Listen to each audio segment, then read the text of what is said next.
Before my separation, being alone at home felt peaceful. I liked it. I only had to take care of myself.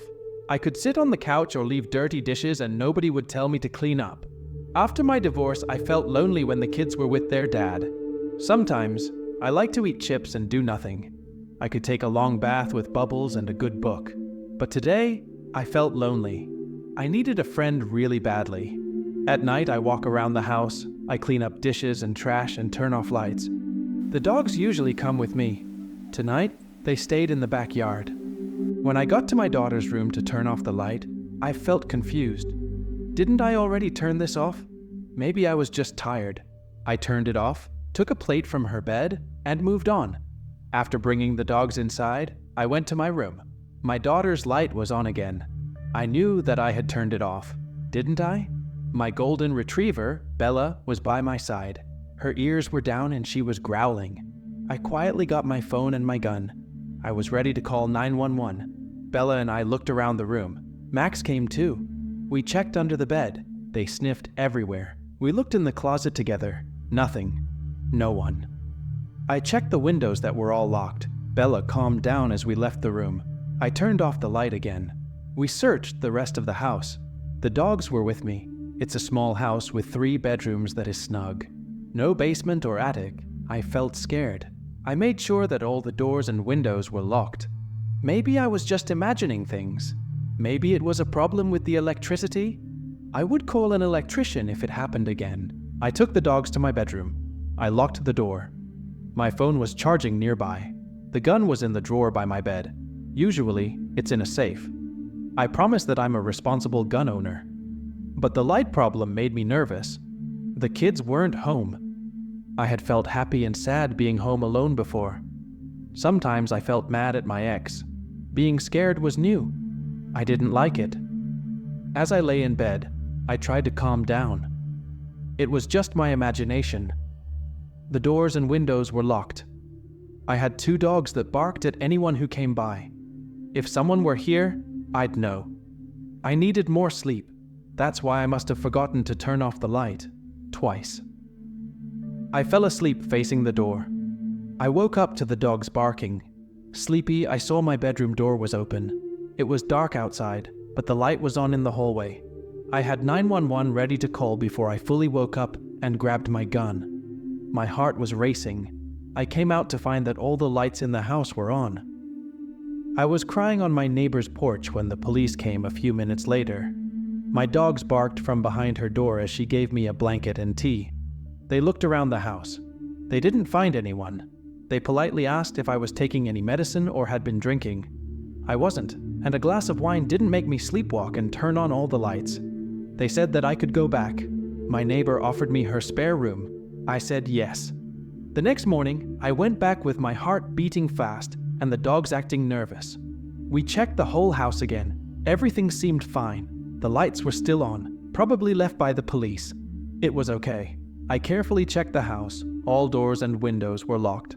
I sat on the couch thinking about what to do next. I called a locksmith. It was expensive. Changing all the locks seemed smart. I was scared thinking about someone coming in. One more night alone in the house until next weekend. I wasn't sure what was scarier, being alone or this happening with my kids at home. I decided that it was better I was alone. I couldn't stand the thought of a break-in with my kids there. At bedtime, I was careful.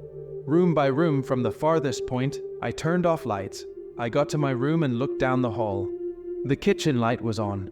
I had started in the kitchen. Gun in hand, I walked back down the hall. The light turned off by itself. I screamed and locked myself in my bedroom. I called the police. I spent another night at my neighbor's.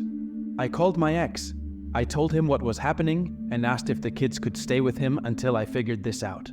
He said yes. The next morning, I called a security company, another expense that I didn't need. They put sensors on each window and cameras at the front and back doors. If triggered, they'd send someone out. At least if someone tried something, they'd be caught. That night, no lights turned on as I got ready for bed. I barely slept, waking up many times from dreams of someone standing over me. I woke up to the dogs barking, the bedroom door open, and light pouring in. I called 911. I came out to find that all the lights in the house were on. The police came for the third time. They found nothing. The sensors hadn't been triggered, and the cameras showed no one. Was I doing this? Sleepwalking from stress, maybe? That night, I checked everything 3 times. The dogs slept in my room, door locked. I woke up to the sound of glass breaking. My bedroom door was open. The dogs were gone. Light was flooding in. I ran to the kitchen. I stopped short. The floor was covered in broken glass. Every cabinet was open. Every dish broken. On the phone with the dispatcher, I searched for my dogs. Chloe barked. I saw them outside. After the police came, I cried myself to sleep in my neighbor's room again. In the morning, she helped me clean up the glass. We watched the security footage together. Despite the new locks and secured windows, someone lured my dogs out without being seen on camera. And still, no one appeared. We watched the footage frame by frame. The back door opened. My lights were already on. Chloe stood in the doorway, her ears up, listening, not scared. Max walked up, greeting someone. Both dogs ran outside. After a minute, the door closed. I need to move, now. I can't stay here. My neighbor helped me pack quickly. I stayed with her a few nights, packing only during the day. Each morning, all lights were on. Boxes were knocked over. I found a nice apartment. It was similar in size but with no backyard. I moved boxes in each day. I was relieved when everything was moved. I've been in my new apartment a week. This morning, I woke up to all my lights on. My name is Jack. I wanted to know the truth. I decided to go into the forest.